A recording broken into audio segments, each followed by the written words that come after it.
اعوذ باللہ من الشیطان الرجیم بسم اللہ الرحمن الرحیم وَإِذَا سَمِعُوا مَا أُنزِلَ إِلَى الرَّسُولِ تَرَى أَعْيُنَهُمْ تَفِيضُ مِنَ الدَّمْعِ مِمَّا عَرَفُوا مِنَ الْحَقِّ يَقُولُونَ رَبَّنَا آمَنَّا فَاكْتُبْنَا مَعَ الشَّاهِدِينَ صدق اللہ العظیم۔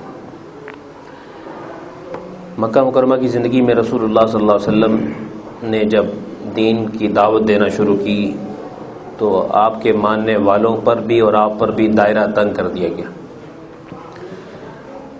عجیب، ایک ماں کے دل میں وہ پیار نہیں ہوتا اولاد کا جو حضور کے دل میں پوری امت کا تھا۔ تو آپ اسلام مکہ مکرمہ میں جب جس گلی سے گزرتے کسی ساتھی کی پٹائی لگ رہی ہوتی۔ حدیث میں آتا ہے کہ حضرت عمار بن یاسر، حضرت یاسر اور یہ ان کے پاس جب آپ گزرتے، اصبروا یا آل یاسر فإن موعدکم الجنہ، اے آل یاسر کچھ دن ٹھہر جاؤ، یہ دنیا ہے گزر جائے گی، آگے انشاءاللہ آپ کے لیے بڑا زبردست انعام رکھا ہوا۔ تو آپ تسلیاں دیتے رہتے، لیکن دشمنوں نے انتہا کر دی۔ تو ایک سٹیج آئی کہ آپ اسلام نے پھر ساتھیوں سے کہا کہ ہم میں سے جو ہے نا جا سکتے ہیں نا یہاں سے نکل کر کسی اور جگہ میں چلے جائیں کچھ عرصے کے لیے، تاکہ اپنے دین کو مضبوطی سے تھام کے چل سکے۔ تو 12 افراد، اس میں کچھ خواتین، حضرت عثمان ابن غنی رضی اللہ عنہ اس کے اندر تھے۔ تو آپ اسلام نے ان کو اجازت دی کہ سنا ہے کہ حبشہ کا بادشاہ بڑا نرم دل ہے، وہاں چلے۔ کیسے پہنچے ہوں گے یہ مکہ سے حبشہ کی طرف؟ جیسے یہ پہنچے پیچھے تعاقب شروع ہو گیا، اور انہوں نے مکے والوں نے وہیں معاف نہیں کیا، اور انہوں نے رشوت کے بڑے بڑے ہدیے گفٹ بادشاہ کے نام بھجوائے۔ اب یہ وہاں پہنچے تو بادشاہ نے ان کو، جب بادشاہ کو پتہ چلا کہ ہمارے علاقے میں مکے سے کچھ لوگ آئے ہیں تو انہیں طلب کیا۔ تو یہ صاحب پیش ہوئے، ان میں سے حضرت جعفر طیار رضی اللہ تعالیٰ عنہ حضرت علی کے بھائی پیش ہوئے اور پوچھا کس لیے آئے ہو، کون ہو؟ تو انہوں نے بڑے خوبصورت انداز میں کہا کہ جی کہ بادشاہ سلامت، ہم عرب کے رہنے والے ہیں، بت پرست لوگ تھے، خون چاٹتے بھی تھے، خون ریزی کرتے بھی تھے، اور حقوق کو پہچانتے نہیں تھے، زیادتی ہمارا مزاج تھا، اور پھر ہم قتل و غارت کے دل دادا تھے۔ لیکن اللہ تعالیٰ نے ہم پر کرم کیا، ہم میں سے ہی ایک ایسے شخص کو جس کا حسب بھی ہمیں پتہ ہے، نسب بھی پتہ ہے، جس کی ہمیں کردار بھی ہمارے سامنے بڑا واضح تھا، بڑا خوبصورت کردار کا وہ انسان تھا، اللہ نے اس کو نبی بنایا اور پھر ہمیں ہدایت دی، ہم نے بت پرستی چھوڑی، شراب نوشی چھوڑی، قتل و غارت چھوڑا۔ اس طریقے سے اب ہماری زندگی چینج ہو چکی ہے، لیکن ہمارے جو علاقے والے ہیں وہ ہمیں جینے نہیں دے رہے، تو ہم آپ کے پاس آئے، تو امید ہے کہ آپ ہمیں تحفظ بھی دیں گے، امن بھی دیں گے۔ تو انہوں نے کہا ٹھیک ہے، چلو مجھے تمہاری بات اچھی لگی ہے، تمہیں ایک قابل اعتماد بھی لگتے ہو۔ تو یہ جو تھے نا عمر ابن عاص، اس وقت غیر مسلم تھے، مسلمان نہیں تھے، یہ وہاں گئے، جا کر کہنے لگے یہ تو گستاخ ہیں عزیزہ کے، آپ نے ان کو امن دے دی تو گستاخ ہے۔ یعنی یہ ہر دور میں بات یہیں سے شروع ہوتی ہے، وہ کہتے ہیں گستاخ ہے، تو گستاخی سے کہہ لیں گے یہ تو گستاخ ہے، اس لیے آپ ان کو اپنے ملک میں نہیں رکھیں گے، ہمارے حوالے کریں۔ تو بادشاہ نے پوچھا کیا گستاخی کی انہوں نے؟ کہتے ہیں یہ عیسیٰ علیہ السلام کو خدا کا بیٹا نہیں مانتے، تو یہ تو کچھ اور مانتے۔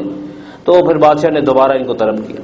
اب جعفر طیار رضی اللہ تعالیٰ عنہ پریشان بھی تھے، سارے مسلمان کیے، پہلے ساری بات بنی اب ساری بگڑ گئی۔ تو حضرت جعفر نے فائنل یہ فیصلہ کیا کہ ہم نے تو سچ ہی بتانا ہے، ہم نے کوئی گول مول بات نہیں کرنی۔ چنانچہ جا کر واضح طور پر ایک اعتراض انہوں نے یہ لگایا کہ یہ تو آپ کے بھی گستاخ ہیں، انہوں نے آپ کو سجدہ ہی نہیں کیا، سجدہ کرنا چاہیے تھا، بادشاہوں کو اس دور میں نے سجدہ کیا تھا تعظیماً۔ تو حضرت جعفر نے کہا کہ ہمارے نبی نے جو ہمیں سبق دیا کہ یہ سر صرف اللہ کے آگے جھکانے کے لیے، اس کو ہم کسی اور کے آگے نہیں جھکاتے، اس وجہ سے ہم نے نہیں جھکایا۔ اور عیسیٰ علیہ السلام کے حوالے سے کہا کہ تم کیا عقیدہ رکھتے ہو؟ تو انہوں نے کہا کہ وہ اللہ کے بندے ہیں اور نبی ہیں، اور اللہ تعالیٰ نے ان کو تو جو انجیل کتاب دی تھی، تو ہم ان کو مانتے کہ لگے کوئی تمہارے نبی پر کوئی وحی اتری ہو وہ سناؤ۔ حضرت جعفر طیار رضی اللہ تعالیٰ نے پھر سورہ مریم کی رکوع سنایا، اور بڑی خوبصورت آواز دی تھی اللہ تعالیٰ نے، اور جیسے جیسے وہ رکوع سنا رہے تھے نا تو بادشاہ کا دل پسیج رہا تھا اور اس کی آنکھوں میں آنسو جاری ہو گئے۔ ہاں جی، تو وہ بڑا متاثر ہوا، کہنے لگا کہ اس میں تو وہ کہا گیا ہے جو اصل کتاب میں کہا گیا تھا، اب تو آج کل ایسے عقائد مل ہی نہیں رہے، تو معلوم ہوتا ہے کہ دونوں کا منبع ایک ہے، دونوں کا پیچھے سے بھیجنے والا ایک ہے، اس لیے تمہیں امن دیتے۔ چنانچہ ان کو امن ملا۔ پھر بادشاہ نے احتراماً کہا کہ میں ابھی ذرا پھنسا ہوا ہوں، ورنہ میں بھی ان پر ایمان لاتا ہوں، میرا دل چاہتا ہے کہ میں جا کر ان کی قدم بوسی کروں وہاں جا کر، اور اس نے پھر احتراماً ایک وفد بھیجا کہ جاؤ جا کے مل کے آؤ، ذرا حالات تم جو لے کر آؤ گے وہ زیادہ واضح ہوں گے۔ چنانچہ 50 افراد پر مشتمل ایک وفد آیا اور آپ علیہ السلام کے سامنے پیش ہوا، تو آپ علیہ السلام نے بھی وہاں ان کو قرآن سنایا۔ ہم آپ پتہ نہیں کیا سناتے رہتے ہیں ایک دوسرے کو، صرف کتابوں میں آتا ہے سورہ یاسین سنائی، مصطفیٰ کی آواز میں سورہ یاسین کا اپنا ہی مزہ ہوگا، ہیں جی۔ آپ علیہ السلام نے جب سورہ یاسین سنائی تو وہ لوگ بھی رو پڑے سارے کے ساتھ۔ قرآن نے اس کا ذکر کیا اس مقام پر کہ دیکھو جن کا دل سچا ہوتا ہے وہ سچائی کو سن کر ان کی آنکھوں کے جو ہے اندر سے آنسو جاری ہو جاتے ہیں اور ان میں اکڑ نہیں رہتی، اور یہ قیامت تک کے لیے اصول بتا دیا کہ سچائی والا جو ہے قرآن مجید کو سن کر رقیق القلب ہو جاتا ہے۔ اس لیے رات کے سناٹے میں کوشش کرنی چاہیے کہ بندہ کچھ تو قرآن ایسا پڑھے۔ پورے قرآن میں ہم ڈھونڈیں کہ قرآن مجید کی 6666 یا 6262 آیات میں سے مجھ سنگ دل کو بھی کبھی کسی نے رلایا؟ کبھی سوچا میں نے؟ نہیں، بس مزہ آتا ہے، انجوائے کرتے رہتے ہیں، تو میری حالت چینج ہو جائے۔ حضرت عمر رضی اللہ تعالیٰ صحابہ کے امتحان اس طرح لیتے تھے، تاجروں کا امتحان لیتے تھے۔ بازار میں گئے، جا کر کہنے لگے بتاؤ تم تاجر ہو؟ کہیں تاجر ہے۔ قرآن سیکھا؟ جی سیکھا۔ سوال بتاؤ، ایو آیت من کتاب اللہ اعظم، اللہ کی کتاب قرآن مجید کی آیات میں سب سے سردار آیت کون سی؟ انہوں نے کہا جی آیت الکرسی۔ اچھا اب یہ بتاؤ کہ اخوف آیت فی القرآن کون سی؟ کہ قرآن مجید کی سب سے خوفناک آیت کہ جو بندے کو ہلا کے رکھ دے۔ ہمیں ابھی تک خیال بھی نہیں آتا اس چیز کا، فوراً ان کا فَمَن يَعْمَلْ مِثْقَالَ ذَرَّةٍ خَيْرًا يَرَهُ وَمَن يَعْمَلْ مِثْقَالَ ذَرَّةٍ شَرًّا يَرَهُ، کہ دنیا میں خیر کرو گے آگے نظر آئے گی، ضائع نہیں ہوگی، اور دنیا میں شر کرو گے وہ بھی بھگتنا پڑے گا، ضائع نہیں جائے گا۔ تو کہنے لگے ایو آیت من کتاب ارجا آیت فی کتاب اللہ، سب سے زیادہ امید والی آیت کون سی؟ یا عبادی الذین اسرفوا علی انفسہم لا تقنطوا من رحمت اللہ ان اللہ یغفر الذنوب جميعا، کہ جتنی بھی کوتاہیاں ہو گئی ہیں معافی مانگو، آ جاؤ، پلٹ کے آؤ، اپنی زندگی کو بدلو۔ تو یہ تاجروں سے پیپر ہو رہا ہے حضرت عمر کا۔ ہم لوگوں کو قرآن مجید سے کتنا ربط ہونا چاہیے جی۔ تو ایسے ہی آیات آج کی بتا رہی ہیں کہ قرآن مجید سے اتنا شغف ہو کہ پڑھتے پڑھتے کبھی کبھی، ہمیشہ نہ صحیح کہ کبھی کبھی ایسا ہو کیفیت بنے، اور بندہ، میں کہتا ہوں کہ ہم جو 2 پارے پڑھتے نا دن رات میں، ایک رکوع ایسا پڑھنا چاہیے جس کو سمجھ کے سوچ کے کہ اس میں کیا ہے، اور درسوں سے کچھ ذہن بھی بن گیا اس کو بندہ اس طریقے سے سنتے ہوئے، نہیں تو ریکارڈنگ سنے کسی طریقے سے، تاکہ کیفیت تو بنے۔ بار بار اپنے دوستوں سے پوچھے یار اس آیت سے مجھے کیا سبق لینا چاہیے جی۔ تو آیات باتیں وَإِذَا سَمِعُوا مَا أُنزِلَ إِلَى الرَّسُولِ، جب انہوں نے سنا، جب وہ سنتے ہیں، ما وہ قرآن، انزل إِلَى الرَّسُولِ جو رسول کی طرف اترا، ترى أعينهم تفيض من الدمع مما عرفوا من الحق، اے محبوب تو دیکھے گا کہ ان کی آنکھیں آنسوؤں سے بہہ رہی ہیں، اس لیے کہ انہوں نے حق کو پہچان لیا۔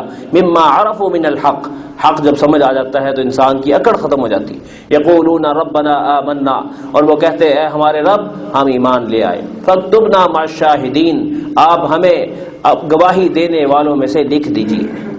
دنیا کی گواہی آخرت کے اندر اس حوالے سے اللہ سبحانہ و تعالیٰ گواہی لیں گے بھی۔ قرآن مجید کی آیت ہے فَلَنَسْأَلَنَّ الَّذِينَ أُرْسِلَ إِلَيْهِمْ وَلَنَسْأَلَنَّ الْمُرْسَلِينَ، ہم رسولوں سے بھی پوچھیں گے کہ تم نے پیغام کیا دیا، اور ہم لوگوں سے بھی پوچھیں گے کہ تم نے اس پیغام کو کیسے لیا۔ تو قرآن کی کسی آیت نے میری زندگی میں کچھ بہتری چینج پیدا کی ہو، ہمیں اس کا پتہ ہونا چاہیے۔ اس حوالے سے بندے کو پڑھتے بھی رہنا چاہیے۔ اور نبی علیہ السلام نے حجۃ الوداع میں بھی فرمایا تھا کہ لوگوں یہ بتاؤ کہ تمہارے نبی نے جو کام ڈیوٹی لگی تھی وہ کی یا نہیں کی؟ تو سب نے کہا بلغت الرسالہ ادیت الامانہ نصحت الامہ، آپ نے رسالت کا حق ادا کیا، امانت کو آگے پہنچا دیا، امت کی خیر خواہی کا حق ادا کر دیا۔ تو آپ علیہ السلام نے حجۃ الوداع میں یوں شہادت کی انگلی آسمان کی طرف اٹھائی، اللہم اشہد، اے اللہ اپنے نبی کا گواہ تو بن جا کہ میں نے اپنا کام کر دیا، آگے اب امت کی ذمہ ہے کہ یہ آگے پہنچائے۔ تو اس لیے یہ ڈیوٹی ہماری بھی ہے کہ آگے اس گواہی کو آگے پہنچانا، ہماری وجہ سے کوئی قرآن والا بن جائے، ہماری وجہ سے کوئی دین والا بن جائے، ہماری وجہ سے کوئی اسلام والا بن جائے، کوئی حرام چھوڑ دے، کوئی حلال پہ آ جائے، جی وما لنا لا نؤمن باللہ وما جاءنا من الحق، ہمیں کیا ہے کہ ہم ایمان نہ لائیں اللہ پر اور اس چیز پر جو ہمارے پاس حق کی طرف سے آ چکی، اللہ کی طرف سے آ چکی، ونطمع ان يدخلنا ربنا مع القوم الصالحین، اور ہم امیدوار ہیں کہ ہمارا رب ہمیں نیکوکار قوم کے ساتھ داخل کر دے گا۔ یاد رکھیے اپنے آپ کو نا کبھی بھی یہ کہنا کہ میں جنتی ہوں، یہ ہم کیسے کہہ سکتے ہیں؟ اس لیے امید کرتے ہیں کہ مجھے اللہ تعالیٰ معاف کر دے، امید کرتا ہوں اللہ تعالیٰ میرے لیے آسانی کر دے گا۔ ایسے ہی بڑے سے بڑا اللہ والا دنیا سے چلا جائے، ہمارا پیر کیوں نہ ہو، ہم اس کو پکا جنتی نہیں کہہ سکتے، کیونکہ یہ فیصلے قیامت میں ہونے۔ اللہ کہتا ہے میرے فیصلوں میں مداخلت ہے کہ اگر تم کسی کو کہو گے یہ جنتی ہے، یہ جہنمی، تو پھر قیامت کا فائدہ کیا؟ ہاں تم یہ کہو کہ ہم امیدوار ہیں کہ اللہ تعالیٰ ان کی نیکیاں قبول کرے گا اور ان کے لیے رعایت کرے گا، ہم امیدوار ہیں۔ کیونکہ اگر بندہ کہنا یقین کے ساتھ کہ میرا باپ تو جنتی تھا، میرا شیخ جنتی تھا، تو قیامت کے روز اس بات پر سوال ہوگا کہ تم کون ہوتے تھے میرے فیصلوں میں آنے والے؟ میں نے جنت دینی تھی لیکن تم نے فیصلہ کیسے کی؟ کیونکہ ہر ایک کے معاملات اپنے اپنے، تو اس لیے ہم کسی کے بارے میں قطعیت کے ساتھ فیصلہ نہیں کر سکتے۔ قطعی نبی کے ساتھ ہوتا ہے، صحابہ کے معاملات ہیں، اللہ تعالیٰ نے ان کو رضی اللہ عنہم ورضوا عنہ کا سرٹیفکیٹ دے دیا۔ جی فَأَصَابَهُمُ اللَّهُ بِمَا قَالُوا جَنَّاتٍ تَجْرِي مِن تَحْتِهَا الْأَنْهَارُ خَالِدِينَ فِيهَا، بس اللہ نے انہیں اس کہنے کے بدلے میں باغات دیے جس کے نیچے نہریں رواں دواں تھی، اس میں ہمیشہ رہیں گے۔ وَذَلِكَ جَزَاءُ الْمُحْسِنِينَ، اور نیکی کرنے والوں کا یہی بدلہ ہے۔ وَالَّذِينَ كَفَرُوا وَكَذَّبُوا بِآيَاتِنَا أُولَٰئِكَ أَصْحَابُ الْجَحِيمِ، اور وہ لوگ جنہوں نے کفر کیا، ہماری آیات کو جھٹلایا، وہ دوزخ والے ہیں۔ آخر میں ایک بات سناؤں، بایزید بستامی رحمۃ اللہ علیہ بڑے اللہ والے تھے، زندگی میں کبھی کھانا بھی سحروں کے نہیں کھائے، او بس ایک لقمہ لیتے تھے، دو لیتے تھے، کہتے گزارا چل رہا ہے۔ تو زندگی میں کوئی ایسی فضولیات تھی نہیں۔ بچپن میں ہی جب ماں نے ان کو بچپن میں قرآن کے لیے بھیجا نا استاد کے پاس، تو وہ استاد صاحب نے جب بسم اللہ پڑھائی تو انہوں نے خود ہی پڑھنی شروع کر دی۔ تو کہنے کیسے؟ کہنے لگے کہ بس وہ جو ماں کی گود میں نا لوری میں قرآن سنتا رہا، کچھ پارے پہلے سے یاد ہیں، کچھ آگے یاد ہو رہے، ایسے تھے۔ لیکن بعد میں کسی اللہ والے نے خواب میں دیکھا کہ حضرت کیا بنا، تو کہتے ہیں میں نے، اللہ تعالیٰ نے مجھ سے پوچھا کیا لے کر آئے، تو میں نے کہا یا اللہ کچھ بھی نہیں لے کے آیا، نہ ذکر ہے، نہ تلاوت ہے، نہ نمازیں ہیں، سب بیکار تھا، مجھے کسی پر اعتماد نہیں ہے۔ اپنی طرف سے یہ اظہار کر رہے تھے کہ میرے پاس کچھ بھی نہیں۔ تو لے کے کیا آئے ہو پھر تم؟ تو کہتے بس ذہن میں آیا کہ میں یہ کہہ دوں کہ یا اللہ صرف تیری توحید ہی تو میرے پاس، اور کچھ نہیں، کہ میں تیرے علاوہ شرک نہیں کیا میں نے کسی کے ساتھ۔ تو اسی وقت پروردگار نے فرمایا کہ تجھے وہ رات یاد نہیں جب تو نے دودھ پیا تھا اور تو نے بعد میں تیری طبیعت خراب ہوئی تھی تو تو نے بیماری کی نسبت دودھ کی طرف کر دی کہ میں دودھ پیتا تو میری طبیعت خراب ہو۔ کہتے یہ توحید یہ تیری؟ اس پر کانپ گئے، کہنے کہ یا اللہ میں توحید کا بھی دعویٰ کہاں کر رہا ہوں، میں تو کہا میرے پاس کچھ بھی نہیں ہے، میں آپ کے فضل سے ہی بخشا جا سکتا ہوں۔ پھر کہتے میرے آنسو نکل، اللہ تعالیٰ نے کہا ہاں تیری عاجزی ہمیں پسند ہے، ہم نے تجھ میں عاجزی دیکھی تھی اس لیے تجھے معاف کرتا۔ جی تو اس لیے دوستو کوئی دعویٰ نہیں کرنا چاہیے کہ پتہ نہیں میں کیا کر رہا ہوں، کچھ نہیں ہمارا، ہماری نمازیں ہمارے منہ پر مار دی جائیں، ہم کیا کر سکتے ہیں؟ تو اس لیے سجدہ ہو، رکوع ہو، کوشش کریں اچھے سے اچھا کریں، اور آخر میں کہ یا اللہ تو نے اپنے فضل سے بخشنا ہے، یہ میں پیش نہیں کر سکتا۔ اللہ تعالی ہمیں سمجھ عطا فرمائے۔ وآخر دعوانا الحمدللہ۔